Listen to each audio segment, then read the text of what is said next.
Toute mon enfance, j'ai entendu ma mère me dire de me mettre au boulot. Mais quand est-ce qu'il va se mettre à bosser ce gosse ? J'étais loin d'imaginer que le travail et cette transformation allaient devenir mon cœur de sujet. Et encore moins que j'allais m'éclater en me créant un métier sur mesure.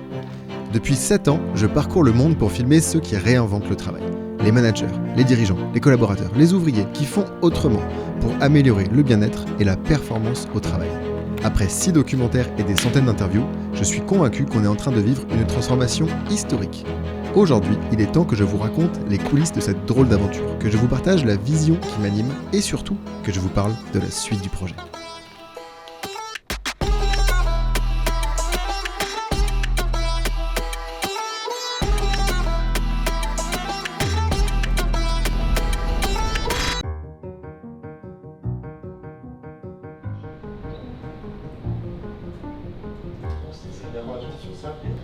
Mais c'est sûr que la conduite du projet... Ah bah voilà, c'est peut-être juste ça qu'il nous faut. On est venu au Maroc pour faire le montage du 6e documentaire qui explore la notion de management. En fait, chaque année, on le monte un peu en pointillé sur tout l'hiver, avec des journées par-ci par-là à Paris. D'année en année, c'était devenu plus compliqué de caler les dates. Et on s'est dit, mais en fait, pourquoi est-ce qu'on se prend pas genre une semaine et on essaie de rentrer toute la structure du doc. Et là, globalement, sur une semaine, on en bouffe matin, midi, soir. Mais par contre, à la fin, on en sort. Et là, on se rend compte qu'en fait, on est aussi beaucoup plus productif, on est bien meilleur parce qu'on a tout en tête. Et on se demande presque pourquoi on l'a pas fait plus tôt. C'est fou. Bon, ça, c'est les backups de backup que je garde à la baraque. C'est une bonne question. Pourquoi ça s'appelle Work in Progress ? Je voulais que ce soit en anglais déjà parce que le point de départ, c'était d'aller récupérer des bonnes pratiques à l'international et les rapporter en France. Donc, work, c'était le sujet. In progress parce que, tu vois, moi je vois les signes quand tu es à l'étranger et que tu as des travaux dans la rue, work in progress. T'es en mode, en fait on est sur un chantier. Et j'ai l'impression que le monde du travail, c'est un chantier. Quand j'ai commencé à m'intéresser au sujet, j'ai compris que c'était en mouvement perpétuel. Et donc c'est l'image qui me plaisait bien.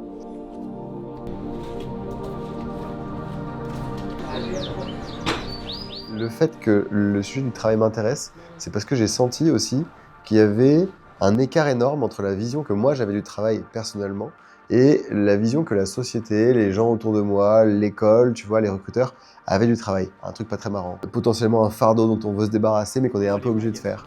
Et je me disais, mais c'est pas ça, moi, en fait, le travail que j'ai connu dans mes premières expériences en tant que freelance, c'est pas ça la vision du travail que mes parents m'ont transmise.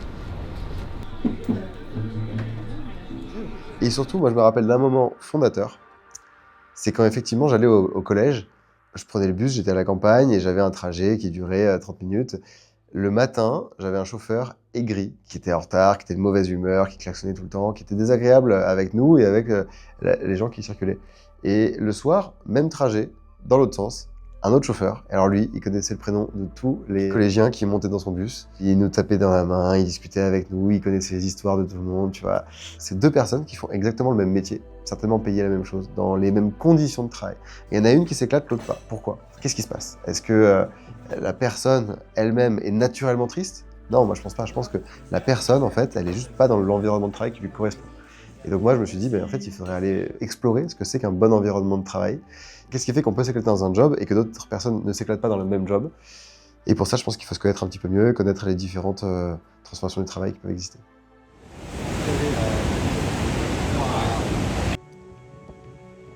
Quand je suis en année de césure, plutôt que d'aller faire 2 stages de 6 mois, je me dis on va explorer le travail de demain. Et donc je pars avec une pote pour aller faire pendant 6 mois des rencontres dans, je crois que c'était 10 pays, 13 villes. On est parti globalement en Amérique du Nord, on a fait beaucoup en Europe, un peu en Asie aussi, pour aller à la rencontre de pionniers, d'entreprises, d'indépendants, des grosses boîtes, des petites, des communautés aussi, des tiers-lieux. Toutes les personnes qui pensent le travail de demain un peu différemment. Et essayer de récupérer leurs bonnes pratiques, à la fois sur des innovations managériales, des innovations organisationnelles, des outils, et parfois même avec des penseurs, des façons d'envisager le travail. Et on fait comme ça une centaine de rencontres, et à la fin, je rédige un rapport d'études qui raconte tout ce que j'avais appris. Et ça se matérialise, c'est 250 pages de PDF, je crois que c'est encore en ligne, on peut le retrouver. Et je passe des heures dessus et je m'éclate, tu vois, je me dis, putain, mais c'est trop intéressant, on a emmagasiné tellement de matière de dingue, et puis là, en fait, t'essaies de condenser le meilleur dans un rapport, et en même temps, plus je l'écris, je me dis, mais c'est frustrant parce que qui va lire, en fait, mon petit PDF de 250 pages ? Moi, j'ai pas envie de cliquer là-dessus, tu vois. Et donc, naît au même moment une frustration de me dire, c'est pas le bon format. Ce qui m'amènera ensuite à me dire, ok, il faut passer à des trucs beaucoup plus ludiques. Moi, à l'époque, quand je cherchais une boîte de prod, je connaissais rien du tout à ce monde-là. Je connaissais pas la différence entre un réalisateur et un producteur.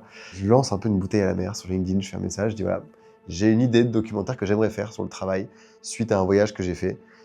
Est-ce que quelqu'un connaît quelqu'un qui? Et ben moi, je m'appelle Florent Vinouz, je suis réalisateur de formation. J'ai cofondé une boîte de prod qui s'appelle Com, billet qui a fait qu'on se rencontre il y a 5 ans. Il y avait une petite équipe à l'époque, chez Com, je crois qu'ils étaient 5. Ils venaient de créer la boîte il y a 8 mois. Si on n'avait jamais fait de documentaire, c'était une boîte qui faisait surtout de la pub. Je rencontre Sam, il est jeune, plein d'idées, il y a un écart d'âge et une différence d'expérience, mais sa fougue et tout, ça donne envie d'y aller à fond. Et donc je me dis, mais eux, ils n'ont pas d'expérience, il y en a d'autres qui ont de l'expérience. Mais en même temps, moi, j'ai aucune expérience dans le documentaire et j'ai envie d'en faire un. Donc qui suis-je pour juger des gens qui n'ont pas d'expérience, mais qui me disent qu'ils ont très envie d'y aller et avec qui on a un bon feeling? Moi, je sollicite un mec avec qui je bosse depuis 10 ans qui s'appelle Guillaume Mougin, qui est aussi réalisateur. Ce qu'on a fait avec Sam, c'était les débuts pour lui, ça aussi était les débuts pour nous et les débuts pour ma boîte, en tout cas, comme dans le documentaire. Et on se tape dans la main et on se dit, bah, rendez-vous dans 3 mois. On aura écrit un sujet, on aura trouvé des financements et on sera prêt à tourner.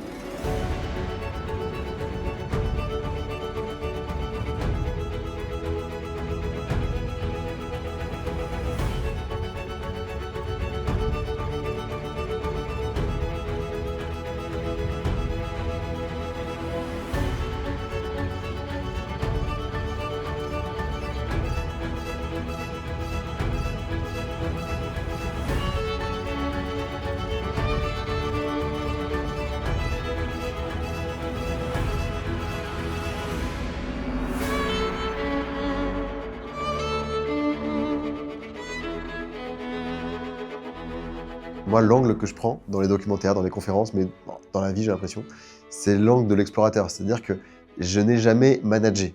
Je n'ai jamais conduit un projet de compétences. Donc je serais bien mal avisé de donner des conseils sur comment est-ce qu'on fait pour manager qui que ce soit. La posture que j'ai, c'est de dire, par contre, j'ai été voir des dizaines, des centaines de pionniers sur plein de bonnes pratiques partout. Donc j'ai récupéré cette matière-là et je peux vous raconter comment telle entreprise a fait, quels ont été les freins, par quelles étapes ils sont passés, quelles personnes ils ont su mobiliser, et qu'est-ce qui a fonctionné pour eux, qu'est-ce qui n'a pas fonctionné. C'est ça qui est précieux. J'ai jamais cette posture de sachant, et c'est toujours une posture en perpétuel apprentissage. Quand je cherche à faire le premier documentaire, c'est évidemment la première personne à laquelle je pense pour être speaker. Peut-être quelqu'un qui m'a vraiment marqué, c'est Laetitia Vito, finalement. Ça démarre comme ça. La première interview, la première fois qu'on pose les caméras, c'est Laetitia. Donc je t'avoue que c'est ce qui reste. C'est quelqu'un qu'on a retrouvé comme ça, un peu en fil rouge, notamment sur les premiers documentaires. Et puis dans toutes les rencontres que j'avais faites, tu vois, dans les conseils, tous les gens m'avaient dit, mais il faut que tu trouves un mentor. Je me dis, mais quel meilleur mentor que Laetitia, parce que elle a l'air d'avoir fait le tour de tous les sujets du travail d'une façon brillante. Je lui propose de se revoir, et puis je lui demande d'être mon mentor. Et puis elle me dit, bah ouais, mais je sais pas trop ce que ça implique en fait que d'être un mentor, donc on peut être potes si tu veux. Mais il y a un tweet où m'a dit Sam, c'est assez marrant. Il m'a dit, à chaque fois que je commence un documentaire, j'appelle Laetitia. C'est vrai, c'est ou pas? Ouais, c'est vrai qu'à chaque fois, on se parle très longuement ou en gros, je suis un peu son sparring partner, mais aussi boîte à questions peut-être, parce que je vais lancer des questions qui vont aller un peu dans tous les sens. Ça fuse ces discussions et je pense que souvent, ça l'aide à clarifier en fait l'angle qui va être le sien. We use the word work to define every activity today. We use the word work to speak about play, to speak about study, to speak about learning, to speak about every possible activity that you do with no purpose, as if we needed work as a way to justify our very existence. Et au début de la relation, j'étais un peu dans la position voilà, de la senior, celle qui a déjà une activité autour de ce sujet. Et je me suis jamais sentie suffisamment installée pour être dans la position vraiment clairement identifiée, tu sais, du mentor, comment dire, vertical, quoi.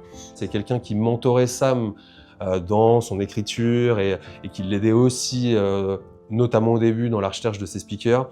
Et du coup, elle a mentoré un peu tout ce qui était le docu et presque notre équipe.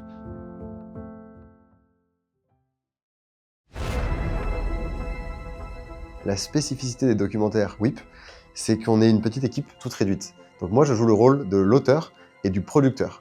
Moi, je vais surtout avoir la relation avec la personne qu'on interviewe, la mettre à l'aise, discuter, préparer les questions, je vais mener la discussion. Et puis surtout, après, on a besoin de personnes techniques, des gens qui savent tenir une caméra, allumer et gérer du son. Ça qui peut être compris dans des termes de filmmaker, d'ingé son. Est-ce que vous considérez qu'il y en a un qui réalise et l'autre qui exécute, ou est-ce que vous co-réalisez? Non, on réalise à deux. Flo exécute parce que je ne sais pas. Si c'est le logiciel, donc je ne touche pas à l'ordinateur. Tu vois, j'essaie de trouver des rôles. Flo, il réalise. Moi, j'écris le documentaire et je l'organise, je le produis, tu vois. Guillaume et moi travaillons sur la façon dont on va la mettre en forme. 2 réals, 2 cadreurs, avec une partie lumière et une partie son. Donc une équipe de 2, ce qui est peu pour du documentaire, mais ce qui permet aussi d'être ultra light en termes d'équipe. Donc on part en équipe ultra réduite où on est 3 en fait. L'écriture du doc elle est complexe parce qu'elle se fait surtout en fonction de la matière que tu arrives à récupérer, donc beaucoup au montage. Mais avant ça, pour pas partir dans tous les sens, on a quand même une petite structure. Et moi j'écris ce qui ressemble à une sorte de gros article, tu vois, une sorte de petite dissertation du documentaire pour raconter comment je le verrais. Et ça, c'est une base, c'est un point de départ. Dès qu'on a fait ces tournages-là, on va récupérer toute la matière et on va la dispatcher dans le logiciel, la timeline, pour essayer de traduire dans le logiciel ce que moi j'ai écrit en format article. Ça a l'air chiant de passer 10 heures par jour devant un écran à faire le montage, mais c'est très très cool. En fait, c'est hyper intellectuel. Quand je connaissais pas le monde du documentaire, tu vois, je me disais, putain, j'ai trop hâte des tournages, j'ai trop hâte de la projection, mais j'ai trop la flemme du montage. Et en fait, dès la minute où tu te mets dedans, tu trouves ça trop captivant. C'est un truc presque mathématique, un peu logique. T'es là à faire un Tetris, à essayer de tout articuler. Et là, sur la partie montage, du coup, je travaille en tandem avec Flo, le réalisateur. Flo, il est hyper précieux parce que non seulement on est hyper raccord sur le fond du sujet, c'est-à-dire que c'est un sujet qui l'intéresse et on arrive bien à monter le documentaire sur le fond. Mais surtout, son rôle, c'est d'arriver à mettre des images sur des mots, sur des concepts, des choses qu'on a envie de raconter. Il faut commencer à partir du 6e documentaire. Est-ce que c'est plus fluide? Comment ça se passe sur le montage? Écoute, ouais, c'est beaucoup plus fluide. Je pense qu'on a trouvé des méthodes, des mécaniques de travail qui sont beaucoup plus rapides. On était, 5, 6, 10 fois plus long au démarrage. On a appris à tailler dans le vif hyper rapidement. Je pense qu'on est aussi beaucoup plus aiguisé sur le fait de savoir articuler, de savoir comment travailler le fond de façon précise et rapide. Quoi, 1h45 ? Facile, ouais. 2 fois trop long. 2 fois trop long, clairement. Donc on va faire un peu de coupe dans tout ça et jusqu'à arriver à des micro-détails à la fin. Et dès qu'on est très content, ensuite, on fait, j'allais dire, la mise en beauté. Tu vois, c'est là où on est sur les couleurs, on est sur le mix audio, on est sur les sous-titres. En fait, il nous faut 1 an pour faire un documentaire, du moment où on a l'idée, au moment où ça sort. Tout a déjà été dit, tout a déjà été fait. Enfin, quand tu penses au nombre de milliards d'individus qui ont déjà vécu, on n'invente jamais grand-chose de nouveau. C'est pas mal d'avoir l'humilité de le savoir dès le départ. Ouais. Lui, son innovation n'est pas dans le fait de faire des documentaires, c'est le fait de faire des documentaires autrement, avec une autre cible et une autre manière de les utiliser. Généralement, quand tu fais des documentaires, tes documentaires, ils sont financés par l'aide des régions et c'est du CNC. Et moi, ça me chauffe pas trop parce que globalement, il te faut au moins 2-3 ans pour arriver à monter un projet solide. Moi, j'avais envie que ça aille plus vite, donc je me suis entouré d'entreprises. Donc concrètement, tous les documentaires, ils sont soutenus et financés par des entreprises qui sont des partenaires. Ces entreprises, elles viennent chercher 2 choses avec moi. C'est la communication, c'est-à-dire qu'elles vont être visibles sur des formats qu'on va faire autour du documentaire. On est hyper content de bosser ensemble parce que tu nous aides à explorer le monde du travail. Et en fait, quand je parle de toi, puisqu'on fait beaucoup de choses ensemble, sur plein de formats différents et c'est toujours un plaisir. Et donc, Lucas, ouais, ça fait 4 ans qu'ils suivent sur tous les projets. On a fait tous les formats. On a essayé, on a fait du podcast, on a fait du documentaire, on a fait de la Whip Expedition Night, on a fait du Comedy Club. Et c'est un bonheur de bosser avec eux parce que tout est simple. Parce que chez eux, j'ai rencontré que des gens qui étaient hyper sympas. Le budget des documentaires a monté au fur et à mesure des années. Aujourd'hui, on est autour de 200 000 € par film. Et donc ça, c'est financé par mes partenaires. Et je pense que c'est ce qu'elles recherchent le plus. C'est le deuxième volet, c'est la partie transformation. C'est qu'en fait, c'est majoritairement des grands groupes qui ont besoin d'animer une communauté managériale ou une communauté RH et qui, en interne, ont envie de se challenger sur leur pratique. Et c'est tout ça qui me permet, moi, de financer tous les à côté de ce qu'on fait autour du documentaire et puis le documentaire en tant que tel. Ça finance la production, mais ça ne me fait pas vivre. Collab les plus sympas, c'est quand on te fait confiance et quand tout a l'air facile, tu vois. Ça se décide avec 3 WhatsApp et 2 mails, quoi. Et quand tu vois tes partenaires avec autant de plaisir de les retrouver pour un format pro documentaire que autour d'un déj ou d'un verre, bah en fait, tu sais que c'est les bons partenaires. Et c'est ce qu'on a avec Lucas. À côté de ça, Moi, là où je gagne ma vie, c'est en faisant des conférences. C'est-à-dire qu'une fois que le documentaire est sorti, il y a des entreprises qui m'invitent à venir parler dans leur boîte pour les raconter ce que j'ai vu comme bonne pratique chez des pionniers qui fonctionnent bien. Et c'est ça qui fait que je gagne ma vie.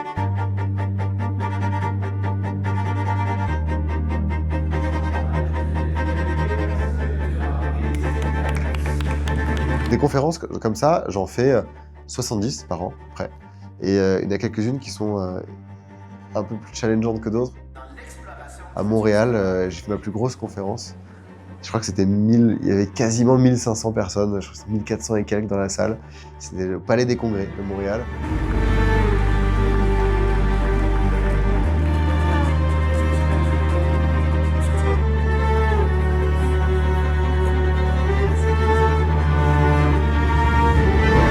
C'était un peu impressionnant, surtout que je passais après une des speakers qu'on a eu dans le film, Heather McGowan, où quand je l'ai vu sur scène, je me suis dit, mais waouh, il y a un gap énorme.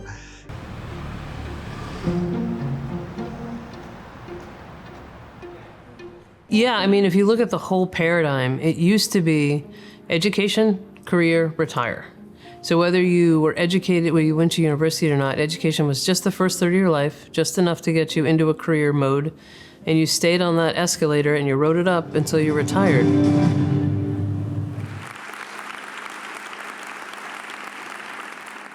Le lien que tu crées avec un speaker va vraiment faire la qualité de l'interview et donc du documentaire. Mais ce que je veux dans le film, c'est pouvoir illustrer aussi avec des bonnes pratiques très concrètes et pas que de la théorie. Et parfois, les pionniers, c'est les gens qui sont les moins visibles parce que justement, ils mesurent tout ce qu'il leur reste à transformer plutôt que ce qu'ils ont réussi à faire. Donc c'est des gens qui sont pas très connus, qui sont pas dans les journaux, dans les articles. Et donc je me retrouve à faire beaucoup de veille sur des podcasts pas très connus, tu vois, ou des articles de blog, ou des vidéos YouTube qui font 14 vues, où t'as un RH qui a raconté ce qu'il avait réussi à faire. Mais en fait, c'est très cool. It is the very definition of work that needs to be reconsidered. To finally agree on a common definition of work that fits every activity, I met with the anthropologist, James Suzman. He wrote the book, Work, A History of How We Spend Our Time. I took advantage of a moment between 2 trips to Africa to interview him in Cambridge.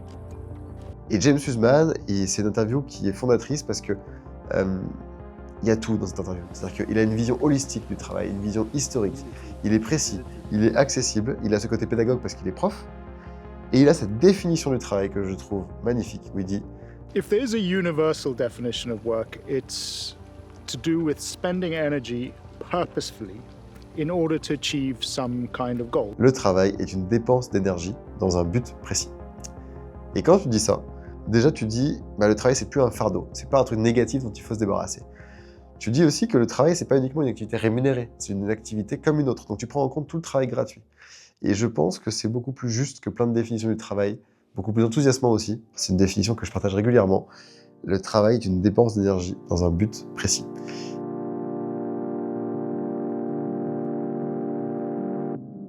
On va avoir des experts, des boîtes, et en fait moi j'aime bien glisser ce que j'appelle un petit bonbon dans le film. Parce que, en fait, le documentaire, ce qui fait qu'on s'amuse à le faire et ce qui fait qu'il plaît aux gens, à mon avis, c'est parce qu'il nous ressemble. Il ressemble à Flo et à moi, et il ressemble à ce que j'ai envie d'être, ce que je suis, tu vois. Et donc, moi, j'aime le ski, j'aime Chamonix. Et dans ce film, on a Laetitia Vito qui nous parle de l'état d'esprit des artisans qu'il faudrait retrouver les valeurs de l'artisanat dans le travail. Et donc, pour illustrer, il nous faut un artisan. Et moi, tout de suite, je me dis, ok, qu'est-ce qu'on fait l'artisan? T'as 1000 trucs, tu peux aller voir des gens qui font du cuir, tu peux aller voir des gens qui vont faire du vin.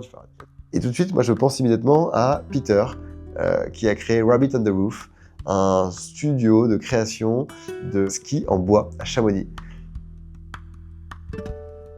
Et en fait, dans tous les documentaires, j'ai envie de glisser ce petit bonbon où au début tu vois des images, tu te dis mais qu'est-ce qu'un artisan qui fait des skis en bois fout dans ce film? Et puis après, la personne l'amène d'une façon assez intelligente et donc là tu commences à comprendre et tu te dis ok, en fait ça avait du sens. Et c'est ça que j'aime beaucoup en fait, c'est d'emmener les gens sur le truc. Allez, faites-moi confiance, venez on y va. Je vous prends par la main, on y va, et vous allez comprendre et vous verrez que ça a du sens. I don't count the hours. I've never counted the hours that I work, but often they're very long days. But since I enjoy what I'm doing, it's not really a problem, you know. Pour le 3e documentaire, c'est une rencontre qu'on fait par hasard sur la route pour aller au Japon. On est assis à côté, on se met à discuter. Et en discutant, on s'entend hyper bien. Et il me dit, j'ai un restaurant à Marseille, moi mon concept c'est Kaiseki Nomade. Je fais de la cuisine traditionnelle japonaise, mais avec des produits locaux là où je suis. Et donc à Marseille, il fait avec des produits méditerranéens. Donc j'y vais, je mange, c'est exceptionnel. Super dîner, on s'est régalé. Quand je fais le documentaire sur l'IA, je veux que la conclusion ce soit, il faut un usage réflexif de la technologie. Ceux qui arrivent le mieux à valoriser le processus en tant que tel et pas uniquement le résultat final, ce sont les artisans. Parce qu'ils vont aimer chaque étape du processus, pas uniquement le truc fini. Tout de suite, je pense à Ipei, que j'ai rencontré quelques mois plus tôt sur le tournage précédent. Et je me dis, mais ok, il faut absolument aller filmer avec ce gars-là qui est autant content quand il va pêcher le poisson, quand il le découpe ou quand il le sert. En fait, j'aime bien le travail de A à Z, mais de commencer par zéro, quoi. Ouais. Je kiffe. S'il y a des machines qui font tout mon travail, je vais rêver d'être les machines. Ça veut dire que je continuerai toujours au travail avec la main. Je connais Sam depuis 2020 et je dirais qu'aujourd'hui, le caractère singulier de sa vision, c'est résolument optimiste. Ça ne veut pas dire que je suis naïf, ça veut dire que je choisis ce sur quoi je braque les projecteurs. C'est comme ça qu'il veut avancer. On dit qu'il y a 2 types de confiance au travail. Il y a la confiance cognitive qui se fait sur des choses vraiment professionnelles, intellectuelles, etc. Tu livres à temps et tout. Puis il y a la confiance affective. Et en général, c'est toujours un mélange des deux. Lui, il est très fortement du côté affectif. Il marche avec, tu vois, le déclic d'un sentiment amical qui se passe entre les personnes. Et la dernière dimension, c'est le caractère ludique. Le caractère ludique, c'est le jeu, donc c'est quelqu'un qui aime beaucoup jouer. En travaillant sur les documentaires, je me suis interrogé sur mes propres levées de motivation. Et j'ai rapidement compris que moi, ce qui m'éclatait, c'était d'apprendre. En fait, j'adore être dans l'état, la position d'outsider, dans laquelle j'ai tout à faire, dans laquelle il y a un gros défi. On essaye de faire évoluer, par exemple, la façon dont on travaille la narration dans le documentaire. Comment on va la raconter, qui va être le narrateur, est-ce que ça va être Sam, est-ce que ça va pas être Sam, est-ce qu'on va insérer de la fiction dans l'un et l'autre du documentaire, est-ce que ça va être un fil rouge, est-ce que ça va être un début, est-ce que ça va être une fin. Sur chaque documentaire, au tout début, moi je dis aux gars, à Flo et à Guy, qu'est-ce que vous avez envie de faire, qu'est-ce qui vous ferait kiffer en termes de réal. Moi je vais bosser sur le fond, je vais écrire le sujet, je vais choisir nos speakers, mais vous, qu'est-ce que vous avez envie de faire? Et puis tous les deux, ils m'ont dit tout de suite, ah, on kifferait trop faire une fiction.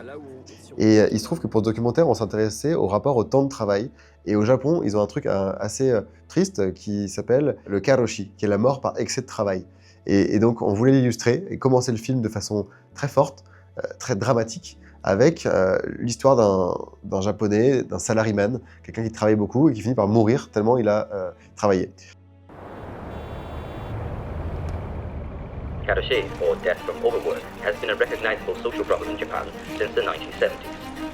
Nearly 1/4 of Japanese companies require employees to work more than 80 hours of overtime a month.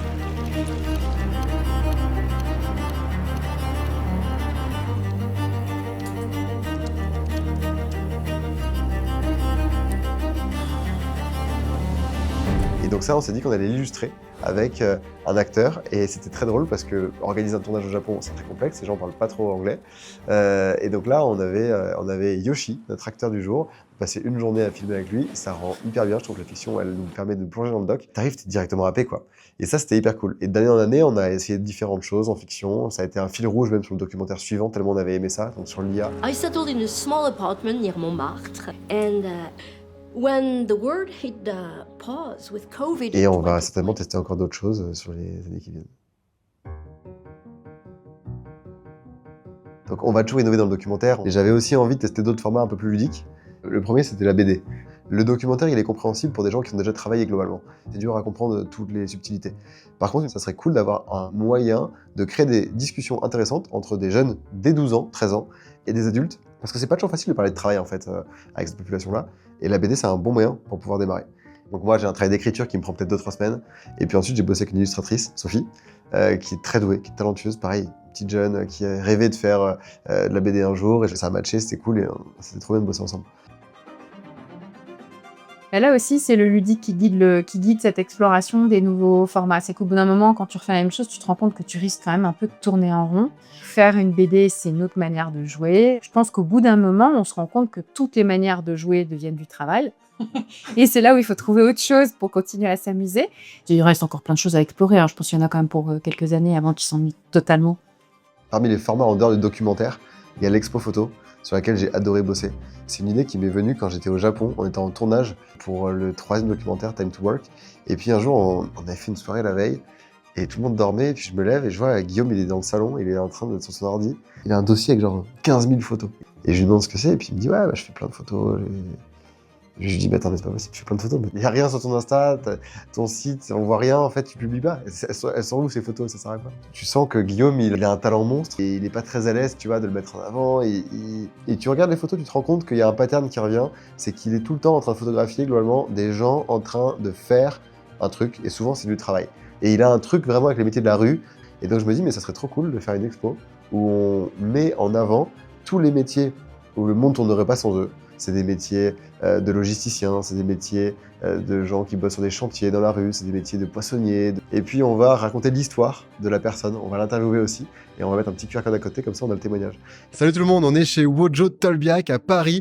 On est là pour l'exposition photo Working Class. C'est une expo photo qui traite des métiers essentiels. C'est des photos qui ont été prises par Guillaume Mougin, qui est un des 2 réalisateurs des documentaires Work in Progress. C'est un tout nouveau format qu'on démarre ici. Cette expo qui va rester 3 semaines.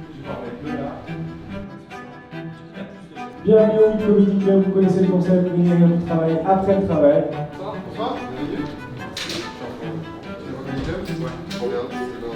Où est-ce qu'on est ça? On est au 11e lieu, on l'a transformé, c'était un espace de coworking, là maintenant c'est une salle de spectacle et on démarre d'ici 20 minutes.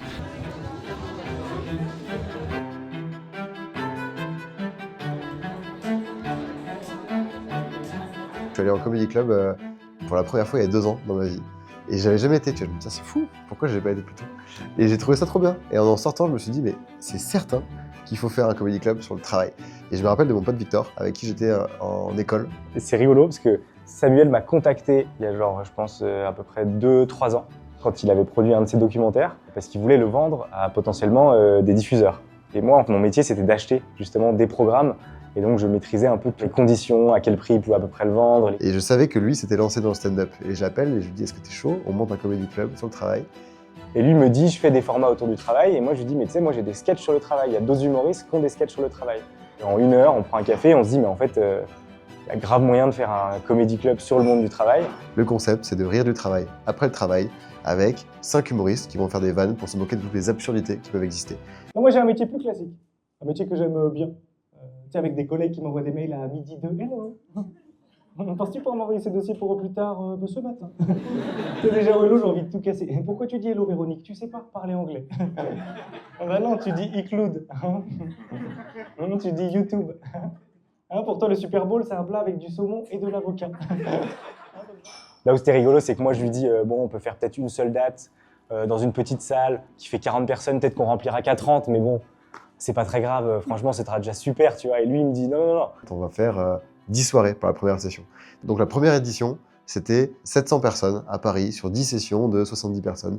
Je dis, voilà, c'est la réaction que j'ai eue à ce moment-là. Ce soir, on attend 70-75 personnes. Normalement, je crois que la jauge, elle est de 60. Mais chaque fois, on pousse les murs parce qu'on est complet tous les soirs.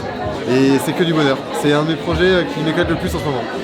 En fait, c'est vraiment la force de Samuel, c'est que il est très ambitieux et il se donne les moyens aussi de son ambition. C'est un des formats les plus chronophages. Ça rapporte rien, mais je m'éclate.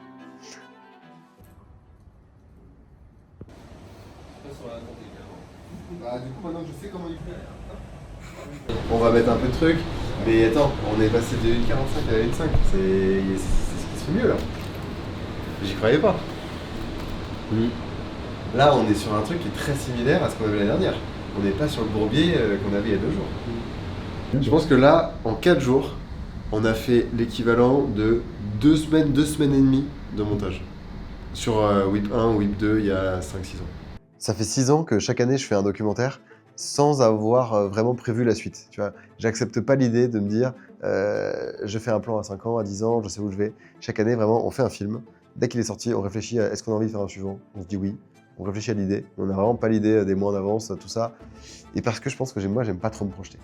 Et là, c'est la première fois où cette année, je me suis dit ok, en fait, on gagnerait à structurer un petit peu mieux parce que tout est lié. Gagner le jeu, ça voudrait dire qu'on s'est fixé une ambition un peu finale et qu'on vise ce but ultime. En fait, on l'a pas. Déjà, c'est pas comme ça qu'on l'a démarré. On s'est dit qu'on commençait, puis on s'est dit qu'on continuait. Et puis de fil en aiguille, en fait, il y a toujours un truc à raconter et on a envie d'enrichir ce parcours documentaire. Maintenant, Work in Progress, c'est quand même 6 documentaires, un comedy club qui tourne hyper bien, des événements, 70 conférences par an, il y a eu les BD, il y a l'expo photo, il y a des podcasts, des newsletters, il y a du contenu partout. En fait, ce qui serait pas mal, c'est de structurer mieux l'écosystème. Je pense qu'il y a encore énormément à creuser, que le Future of Work, par essence, c'est en mouvement et ça le restera. Donc il y aura toujours quelque chose à aller raconter. Il n'y a pas encore un endroit, à part dans ma tête et dans quelques notes un peu partout, où je rassemble toute cette matière-là. Et je pense que ce serait hyper précieux de mettre à disposition de toute la communauté WIP qui suit ces bonnes pratiques-là. Tu vas arriver à rassembler, ok, pourquoi j'étais voir Ben & Jerry's? Ben & Jerry's, en 3 pages, qu'est-ce qu'ils font de trop bien? Comment est-ce qu'ils l'ont fait? Et si vous voulez les creuser, voilà le contact de la personne que vous pourrez aller voir. Moi, ce que j'aimerais, c'est que Work in Progress devienne le lieu dans lequel tu vas quand tu as besoin de contenu sur les transformations du travail. Tu as besoin de contenu didactique, tu as besoin de contenu très concret, tu as besoin de contenu inspirationnel, tu vas trouver. Mais tu as aussi besoin de contenu marrant avec le Comedy Club, tu vas trouver.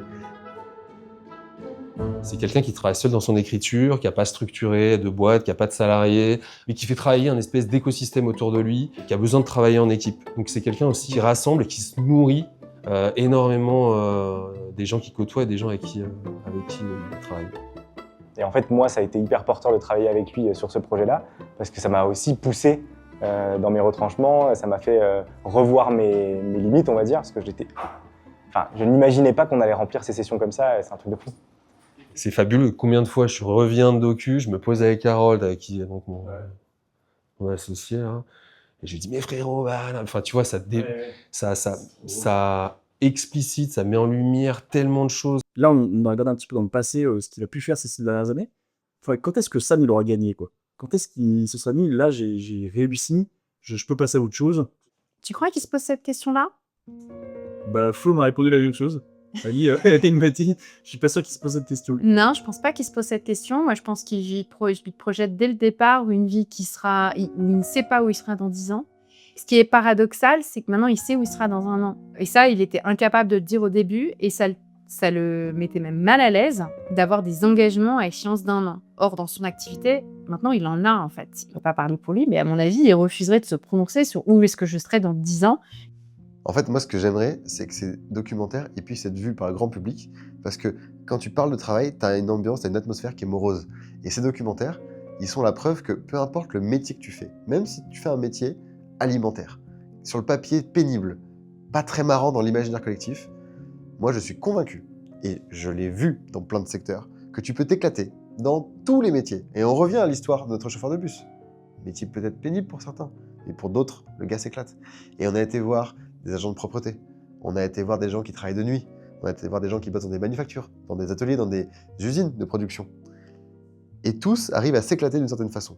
Ils te disent, évidemment, il y a des trucs qui vont pas, il y a des choses qui sont négatives, il y a des aspects qu'on n'aime pas dans le job. Mais au global, je m'éclate, j'aime ce que je fais, et je voudrais surtout pas changer. Et en fait, je pense qu'on gagnerait tous à avoir en tête qu'il existe forcément un environnement de travail qui te correspond personnellement. Tu vas peut-être pas encore trouver, mais plutôt tu vas te poser des questions sur qu'est-ce que tu as envie d'avoir, quelles sont tes levées de motivation, qu'est-ce qui existe.